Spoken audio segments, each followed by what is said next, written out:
Oi, hoje nós vamos falar sobre espectrometria de massas. Os componentes do grupo são eu, Isadora, o Kaique e a Marinara. O título do artigo que nós escolhemos é O estado da arte da cromatografia associado à espectrometria de massas acoplado à espectrometria de massas na análise de compostos tóxicos em alimentos. Bom, a segurança alimentar ela vai ser essencial para a saúde de toda a população, pois alguns contaminantes como pesticidas e medicamentos veterinários e toxinas, eles podem estar presentes nos alimentos. E a cromatografia acoplada à espectrometria de massas, ela vai ser uma técnica que vai ser altamente sensível e seletiva, e ela vai poder ser utilizada para a gente conseguir detectar essas substâncias. O objetivo desse artigo é revisar o estado da arte da cromatografia acoplada à espectrometria de massas e a sua aplicação na detecção de compostos tóxicos em alimentos. Agora, sobre as aplicações da técnica na segurança alimentar. A técnica vai ser amplamente utilizada para detectar tipos de contaminantes como pesticidas e outros metais pesados. Ela também pode ser usada para identificar resíduos de antibióticos e de medicamentos veterinários em carnes e também no leite. Ela também vai ser importante para analisar toxinas naturais e substâncias formadas durante o preparo de alimentos, como as micotoxinas, que são produzidas pelos fungos, e as acrilamidas, que são formadas em altas temperaturas. Agora, sobre a importância da cromatografia acoplada à espectrometria de massas. Ela é uma técnica analítica amplamente utilizada e também de alto desempenho. A cromatografia associada à espectrometria de massas, ela combina duas poderosas técnicas analíticas. A cromatografia, ela vai separar os compostos de uma forma seletiva e mais eficiente, e a espectrometria de massas vai fornecer informações estruturais e alta sensibilidade na detecção. Para um acoplamento eficiente, o desempenho dos instrumentos ele deve ser preservado para a gente evitar perdas da amostra ou alterações químicas. As técnicas mais utilizadas vão ser a cromatografia gasosa para compostos voláteis e também a cromatografia líquida para compostos menos voláteis e sensíveis ao calor. E além da cromatografia gasosa e a líquida, existem também outras técnicas que podem ser usadas, mas com menos frequência. A eletroforese capilar, ela vai separar moléculas com base na carga elétrica. Já a cromatografia em camada delgada é uma técnica mais simples e rápida para triagem. A cromatografia de permeação em gel, ela separa substâncias pelo tamanho das moléculas.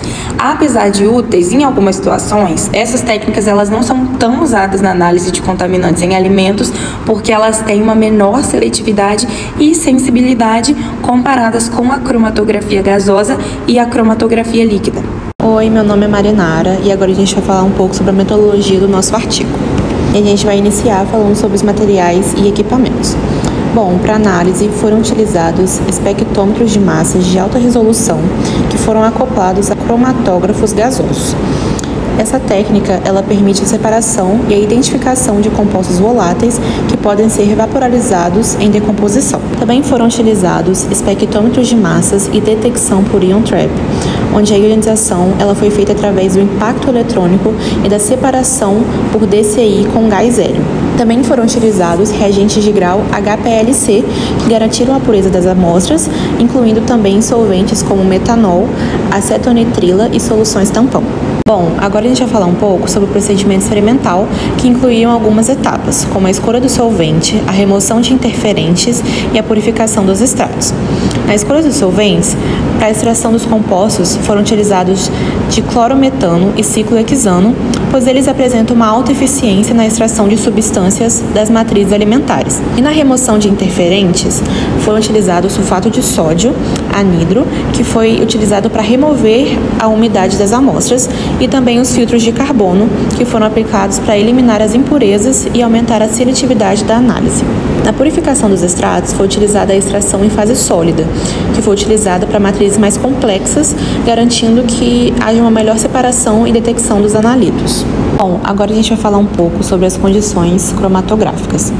foram utilizados a cromatografia gasosa acoplada à espectrometria de massas, que foi configurada com parâmetros otimizados para maximizar a sensibilidade e evitar a degradação dos compostos.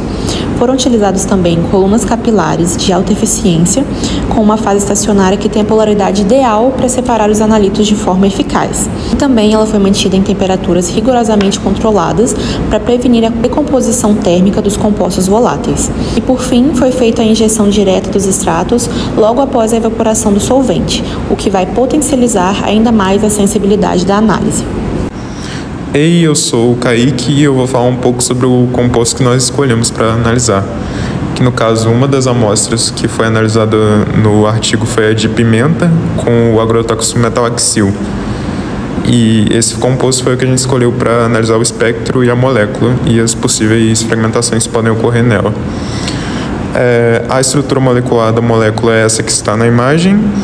E os dois espectros à direita são, o de cima no caso é o espectro da própria amostra que foi analisada e o de baixo é o espectro de referência do metalaxil. Uma das possíveis fragmentações que podem ocorrer nessa molécula é entre o nitrogênio e o anel aromático com os dois grupos metis, que vai gerar fragmentos de massa 105 e 174. Outra possível fragmentação é entre o nitrogênio e a carbonila, que gera fragmentos de 73 e 206. E outra fragmentação é entre o nitrogênio e o CH, que gera fragmentos de massa 87 e 192. Quando a gente pega esses fragmentos e vai olhar o espectro, a gente pode ver que alguns desses valores batem e outros não. Por exemplo, na terceira fragmentação que foi mostrada, nenhum dos dois valores de fragmentos bate, e isso pode ser tanto pelo fato de esses fragmentos não gerarem abundâncias significativas, quanto pelo fator da faixa em que o espectro foi analisado. Por exemplo, que foi de 125 a 275 MZ. Ou seja, fragmentos de 87, 73 e 105 estão fora dessa faixa, então logo não irão aparecer no espectro. E em relação aos fragmentos que nós podemos ver no espectro, nós temos os fragmentos de massa 206 e o de massa 174. No caso, o fragmento de massa 206 é o que está mais à direita no espectro, o pico. Seguido dele, nós temos o de massa 174. Por fim, nós temos as nossas referências e obrigado.